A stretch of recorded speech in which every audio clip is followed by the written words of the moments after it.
ইউক্রেনের রাজধানী কিয়েভ শনিবার ভোরে একাধিক শক্তিশালী বিস্ফোরণে কেঁপে ওঠে। স্থানীয় সময় ভোরের দিকে শহর জুড়ে বিকট শব্দ শোনা যায়।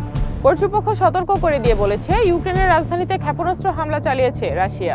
গাজায় যুদ্ধবিরতি হলেও ইসরায়েলি আগ্রাসন থেমে নেই। প্রতিনিয়তই সেখানে হামলা চালিয়ে যাচ্ছে দখলদার ইসরায়েলি বাহিনী। এ অবস্থায় ভঙ্গুর এই যুদ্ধবিরতির মাঝে ব্রিটিশ প্রধানমন্ত্রী কিয়ার স্টারমারকে বিশেষ এক আবেদন জানিয়েছে দেশটির সামরিক বাহিনীর সাবেক 4 জন অফিসার। মাত্র 2 সেকেন্ডে 0 থেকে ঘন্টায় 700 কিলোমিটার পর্যন্ত গতি তুলেছে চীনের দ্রুতগতির মাগলেভ ট্রেন। এর ক্ষিপ্রতা এতটাই বেশি যে কিছু বুঝে ওঠার আগেই ট্রেনটি দৃষ্টির বাইরে চলে যায়। এর আগে এই ট্রেনটি ঘন্টায় 648 কিলোমিটার বেগ অর্জন করতে পেরেছিল। সীমান্তে টানা কয়েক সপ্তাহের সংঘর্ষের পর অবশেষে যুদ্ধবিরতিতে সম্মত হয়েছে থাইল্যান্ড ও কম্বোডিয়া। এই সংঘর্ষে 100 জনেরও বেশি মানুষ নিহত হয়েছেন এবং উভয় দেশের 5 লক্ষাধিক বেসামরিক নাগরিক বাস্তুচ্যুত হতে বাধ্য হয়েছেন।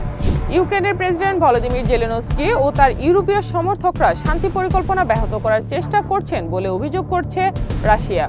এমন সময় এই অভিযোগ এলো যখন মার্কিন প্রেসিডেন্ট ডোনাল্ড ট্রাম্পের সাথে যুদ্ধ বন্ধের প্রস্তাব নিয়ে বৈঠক করতে যাচ্ছেন জেলেনস্কি। তাইওয়ানে অস্ত্র বিক্রির কারণে যুক্তরাষ্ট্রের একদল প্রতিরক্ষা প্রতিষ্ঠান ও তাদের শীর্ষ বাহিনীদের উপর নিষেধাজ্ঞা আরোপ করেছে চীন। স্বশাসিত দ্বীপটি বেইজিং নিজেদের ভূখণ্ড বলে দাবি করে আসছে।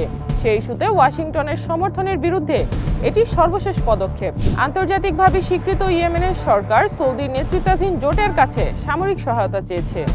তারা বলেছে, সাধারণ মানুষকে রক্ষা ও শান্তি আনতে এ সহায়তা প্রয়োজন।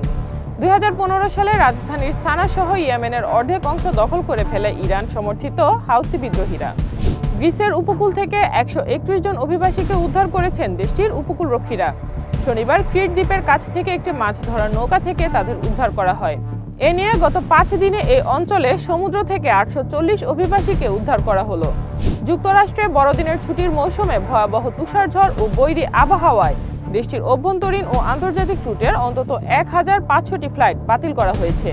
দেশটির আবহাওয়া অফিস জানিয়েছে, মধ্য পশ্চিম এবং উত্তর পূর্বাঞ্চলীয় রাজ্যগুলোতে ভারী তুষারপাতের আশঙ্কা রয়েছে। ইউক্রেন যুদ্ধ শুরুর পর থেকে রাশিয়া তার অস্ত্র ও গোলাবারুদ উৎপাদন ব্যাপকভাবে বৃদ্ধি করেছে। যুদ্ধের এই সময়ে দেশটির সামরিক শিল্প খাতে উৎপাদন বেড়েছে সর্বোচ্চ 22 গুণ। টেলিভিশন ভাষণে এ তথ্য জানান রাশিয়ার প্রেসিডেন্ট ভ্লাদিমির পুতিন।